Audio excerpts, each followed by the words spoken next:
کیا آپ یقین کر سکتے ہیں کہ ایک نوزائیدہ بچے کا نام تبدیل کرانے والے صوفی بزرگ نے پیش گوئی کی تھی کہ یہ نصرت نام کا بچہ ایک دن پوری دنیا کو فتح کرے گا. He is one of the best singers in the world.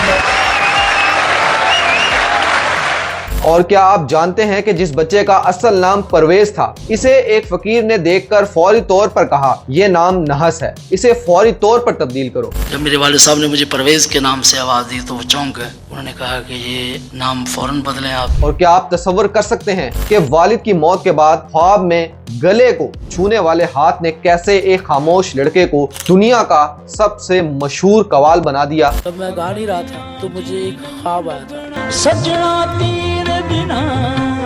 آج کی یہ کہانی محض ایک موسیقار کی کامیابی کا قصہ نہیں بلکہ ایک ایسے روحانی سفر کی داستان ہے جہاں ہر سر اللہ کی محبت میں ڈوبا ہوا ہے اور ہر کلام عشق الہی کا پیغام لے کر آتا ہے. یہ کہانی ہے نصرت فتح علی خان کی کہانی.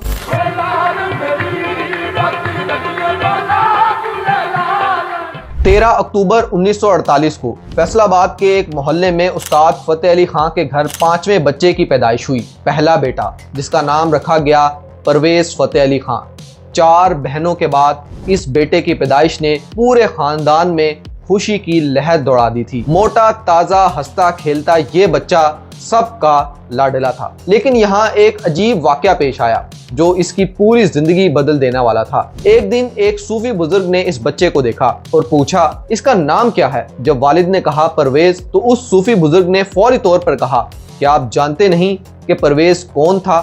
وہ فارس کا بادشاہ تھا جس نے رسول پاک صلی اللہ علیہ وآلہ وسلم کا خط پھاڑ دیا تھا. انہوں نے کہا کہ یہ سرکار دو عالم کا خط جو تھا، ایران کے بادشاہ کا نام تھا پرویز، اس نے خط پھاڑ دیا تھا. یہ نام نحس ہے، فوری طور پر تبدیل کرو. کچھ دیر سوچنے کے بعد اس نے کہا اس کا نام نصرت رکھو. نصرت یعنی فتح، یہ عربی میں فتح کو کہتے ہیں.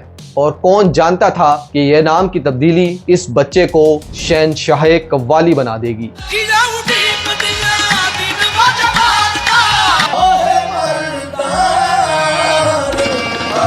نصرت کا خاندان 6 صدیوں سے قوالی کی روایت کا علم بردار رہا. ان کے آباء و اجداد افغانستان کے غزنی سے آئے تھے اور امیر خسرو کے زمانے سے قوالی کو عبادت سمجھتے تھے.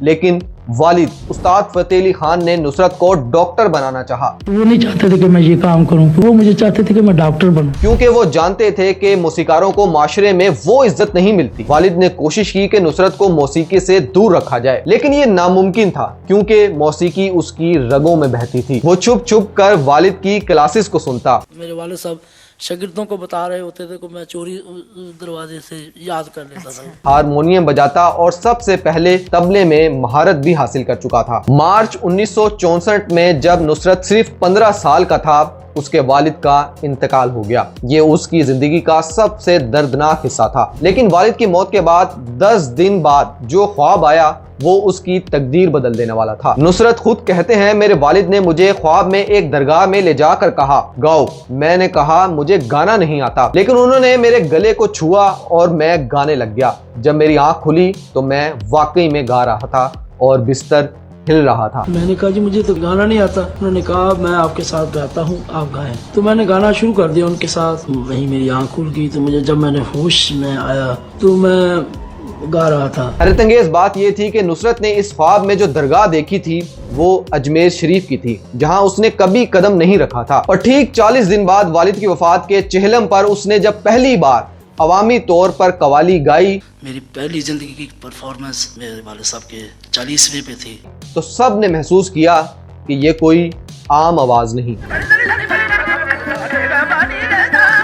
1989 میں جب نصرت پہلی بار اجمیر شریف گئے تو انہوں نے فوری طور پر اس جگہ کو پہچان لیا جو انہوں نے خواب میں دیکھی تھی. جب ہم ہندوستان گئے 1980 میں تو وہی نقشہ تھا، وہی اسی دربار، اسی جگہ پر بیٹھ کر میں نے حاضری کی. وہ اسی جگہ پر بیٹھ گئے جہاں خواب میں گایا تھا اور وہیں قوالی کی. اور اس دن سے یہ ان کی سالانہ زیارت بن گئی. یہ تھا وہ پہلا روحانی تعلق جو نصرت کو اللہ کے ساتھ جوڑ گیا. 1971 میں چچا مبارک علی خان کے انتقال کے بعد صرف 23 سال کی عمر میں نصرت خاندانی قوال پارٹی کے سربراہ بن گئے. اس کے بعد انہوں نے اپنا منفرد انداز اپنایا اور گانوں کی رفتار بڑھائی اور سرگم و خیال کی تکنیک شامل شامل کی۔ حق، علی علی اور اللہ جیسے کلام کے ذریعے انہوں نے ثابت کیا کہ قوالی صرف موسیقی نہیں بلکہ عبادت بھی ہے۔ 1985 میں وومٹ فیسٹیول میں پیٹر گیبریل کی دعوت پر جب نصرت نے پہلی بار مغربی سامعین کے سامنے پرفارم کیا تو تاریخ رقم ہو گئی۔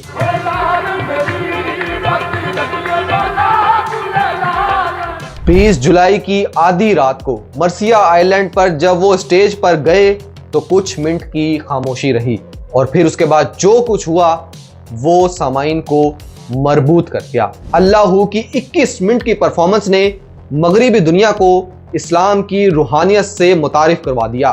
ریئل ورلڈ ریکارڈز کے ساتھ یہ تعلق نصرت کی بین الاقوامی پہچان کا آغاز تھا۔ 1989 میں ہی مارٹن سکورسیسی کی film the last temptation of crust میں نصرت کی آواز نے عیسائی دنیا کو بھی متاثر کیا اور اس کے بعد 1995 میں ڈیڈ مین واکنگ کے لیے ایڈی ورڈ کے ساتھ دی فیس آف لو اور دی لانگ روڈ گانے میں تعاون نے ثابت کیا کہ صوفی کلام کسی بھی زبان اور ثقافت کی حدود سے اوپر ہے۔ یہ گانے جب ریلیز ہوئے تو امریکی اور یورپی سامعین نے محسوس کیا کہ یہ کوئی عام موسیقی نہیں بلکہ روح کی گہرائیوں سے آنے والی پکار ہے۔ مائیکل بروک کے ساتھ 1990 میں مست مست اور 1996 میں نائٹ سانگ البمز نے نصرت کو گرامی نامزدگی دلائی۔ ٹوکیو میں انہیں سنگنگ بدھا، پیرس میں پاورٹی آف ایسٹ اور لندن میں اسپرٹ آف اسلام کہا گیا۔ CNN نے انہیں پچھلے 50 سال کے 20 اہم ترین موسیقاروں میں شامل کیا، جبکہ Guinness book of world record میں 125 البم کے ساتھ سب سے زیادہ ریکارڈنگ کرانے والے قوال کا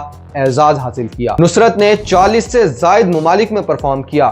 U2، اسٹنگ، پیٹر گیبریل جیسے مغربی فنکاروں نے انہیں اپنی انسپریشن قرار دیا۔ جیف بکلی نے انہیں مائی ایلوس کہا۔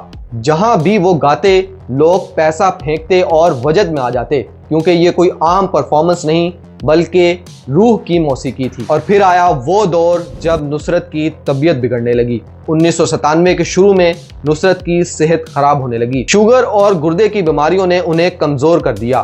امریکہ میں گردے کی تبدیلی کے لیے جاتے ہوئے لندن میں رک گئے جہاں ان کی حالت بگڑ گئی۔ کرامویل ہاسپٹل میں داخل ہونے کے چند دن بعد 16 اگست 1997 کو انہیں دل کا دورہ پڑا۔ لندن کے ہسپتال میں جب نرس نے روشنی بند کی تو نصرت نے کہا روشنی جلے رہنے دو، کہیں حمد کی سانس ہی نہ ٹوٹ جائے۔ 48 سال کی عمر میں انتقال کے وقت بھی ان کا دل اللہ کی یاد میں مگن تھا اور یوں وہ اس دنیا فانی سے کوچ کر گئے۔